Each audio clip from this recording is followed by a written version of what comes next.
What's going on, y'all? Welcome to another episode of ENA We Got Time. As always, I'm your host, Alex, here with championship round playoffs. We are here. We're down to 4 teams. First off, I want to say like, comment, subscribe. Also, this week we're going to be doing another giveaway as usual, as we do every week.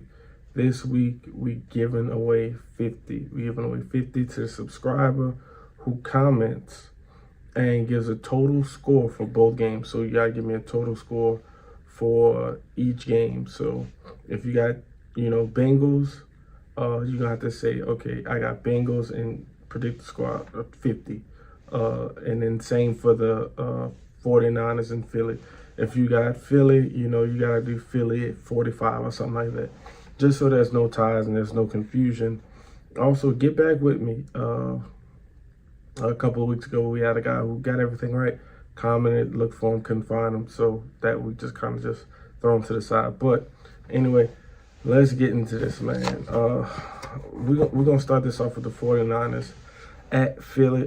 Just quick injury report real quick. CMC has a calf injury, but, that's probably just precaution. He probably just sitting out, resting. Same with Elijah Mitchell. He has a growing issue. And Debo has an ankle. But I think all those guys are just being held out and they're just taking the rest. As far as Philly, Lane Johnson, he's questionable. He still has that growing issue, but I'm sure he'll play more treatment just to try and get him more closer to 100% as possible. Maddox, their slot corner, really, really good corner. He was limited. He's questionable as well. For this game, this one was really hard. Both games were actually really, really hard for me to pick. This game a little bit more than the other, just because both offenses and defenses are really, really well put together. For the Philly, you got Smith, you got A.J. Brown, you got Goddard, you got Sanders, you got Hurts, Watkins, the third receiver. They're just all around good. And you go over to the 49ers, you got Debo, you got CMC, you got Elijah Mitchell, you got Kittle, Brandon Ayuk, Jennings. There's just weapons all around the board. But what this is going to come down to, it's going to come down to defense. So I don't have this game being, super, super high scoring.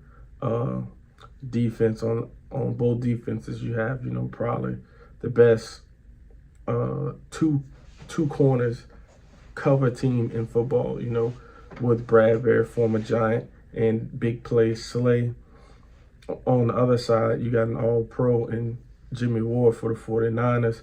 The other Ward, Travarius Ward, he's been really, really solid for the 49ers too as well this year, so I don't want to take nothing from him. And then when we bring it down, we get closer to the front seven, Philly, they have Fletcher Cox, before I forget, C.J. Gardner for Philly.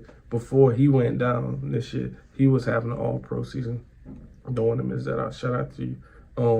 Then we get down to the front seven, 49ers. You got Nick Bosa, you got Greenlaw, you got Fred Warner.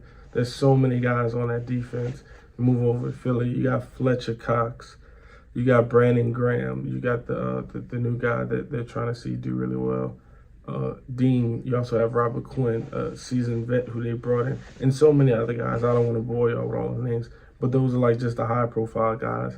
This game is it was so hard for me to choose because both teams are really, really well put together. Offensive line, Philly has a nod on that, but I think the 49ers have the best offensive lineman in Trent Williams, so it was hard for me to pick this game. It really was. And as crazy as it sounds, as much, stats that I've given y'all, I ended up picking Philly. They're playing at home, honestly. That's really all I got. Philly's playing at home. I'm not giving in to the jinx of, quarterbacks never brought his team to the Super Bowl, being a rookie. Brock Purdy's played some excellent football. The coach hasn't put him in any position really for the most part for him to mess up or turn the ball over too much. I think he's 14-2 since he started. Also, he's getting some Rookie of the Year consideration. So shout out to him with that. Jalen Hurts, we all know his elbow, his shoulder. I think his shoulder isn't still 100%, but he has escapability, I think, and his offensive line is good enough to keep the pressure off him for the most part. But Brock Purdy and company are going in hostile territory. I do think it'll be a really good game. And I do think this is really going to come down to the wire. I don't think Philly's is going to run over the 49ers. I'm really taking them because they're playing at home. Had this been flip-flop, I probably would have taken the 49ers. But I got this game being Philly 27-24 with a real last-second field goal. No shade to the 49ers. I think y'all having a great season, had a great season, but we'll see, man. That's what these predictions are for. If I'm wrong, I'm wrong. But we've been doing pretty good as of late. Next up, we got Bengals at Chiefs. Quick injury report. Alex Kappa, the offensive guard for the Bengals, is questionable with an ankle. Jonah Williams, offensive tackle, he has a kneecap issue. He's questionable. And the corner, Trey Flowers, he has a hamstring. He's questionable. As far as the Chiefs, Jody Fortson, he may be returning from IR with an elbow injury, and Clyde Edwards-Helaire might be returning from an ankle injury. And Mecole Hardman, he has a pelvis issue. He's questionable, but from what I'm hearing, he should be back. And we all know about Mahomes and his high ankle sprain, but I think we all believe he'll play. So that's good news for Chiefs fans. Just a quick recap, just real quick. Last time these guys played, the Bengals did win. Quick stat rundown real quick. Mahomes 16 for 27, 223 yards, 1 touchdown, 0 interceptions. Pacheco was the leading rusher, 14 carries, 66 yards, a touchdown. MVS was the leading receiver for that game. He had 2 catches for 71 yards. Kelsey was really quiet with 4 catches for 56 yards. We're going to get to him. But Burrow, 25 for 31. 286, 2 touchdowns, 0 interceptions. Joe Mixon did not play in that game, which is very, very key to this matchup. P. Ryan played, and he did a really good job of running the ball. 21 carries for 106 yards as well. Burrow, he had 11 carries for 46 yards and 1 touchdown. Burrow has, just real quick, Burrow has some athleticism, and he can escape, and he can be mobile, but I think he prefers to just sit in the pocket and throw the ball out on the field to his weapons. And, one of those guys he's been throwing the ball to a long time, Jamar Chase. So I think he'd rather do that, but I don't ever take for granted his legs. I think he can escape and get a first down at any point in time. He just chooses not to. Speaking of Chase, he had 7 catches for 97 yards. Tyler Boyd, he chipped in really well. He had 4 for 60. In this game, the Chiefs got 3 tackles for loss and 1 sack. The Bengals got 2 sacks and 3 tackles for loss. Just my personal opinion. Just some guys who are really going to have to step up and play really, really well for this game. For the Bengals, I got Trey Hendrickson, the former Saint. He's doing good on the money they gave him. He's been playing really, really well. Jesse Bates is playing for a contract. And I think I said this in the previous week. Bates, he's pretty much on job interview on whoever's going to pay him, whether he stays with the Bengals or not. He's free after this year. I'm not too sure if he's a restricted free agent or not, but he's been playing really good. So he got to go out there and at least one more week and put some more good film out there. So hopefully he does his thing. Sam Hubbard, another guy, but he's more so get after the quarterback to run. But so hopefully he does his thing. And the guy everybody loves to hate, Eli Apple. Eli Apple, he can't be easy pickings out of there. And I think the defensive coordinator isn't going to put Eli Apple in too many unopportunistic situations. So hopefully he can just man down the fort and do what he has to do. But those are just some guys who I think are going to be real, real key in this game for them. As far as the Chiefs, you got Chris Jones, who's Defensive Player of the Year candidate. I don't think he's going to win it, but he is a candidate. So he really needs to go out there and show why he was a candidate for it. Frank Clark, they paid him some good money to come over there.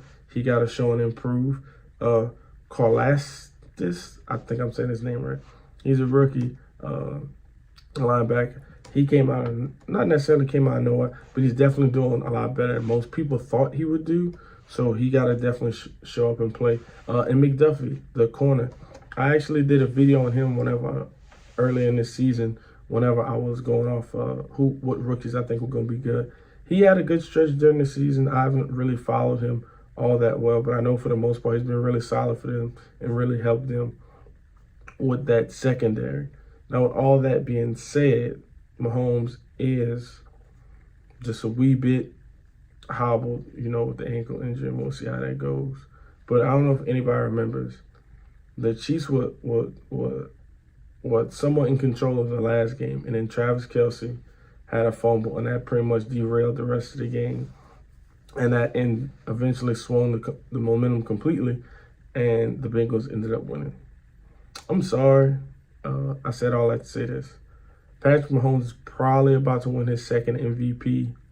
I understand he has an ankle injury, but with those guys he has on offense, Kelce, Juju should be a bigger factor.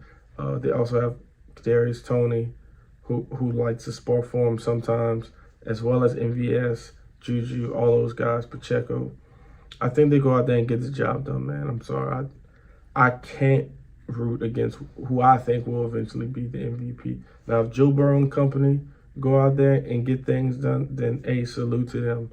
But if Mahomes is on that field, man, I personally just can't pick against them, especially at home. I know the Bengals beat them, the last 3 times, and everybody wants to talk about that, and that's fine. But he just got to do it again for me.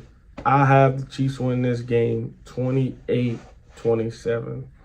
I think, just like the last game, I think this game ends in the last second field goal. Anyway, that's how I'm calling it. Go ahead and like, subscribe, comment, share this out. This is ENA We Got Time. As always, I'm your host, Alex. Peace. You're making it off at your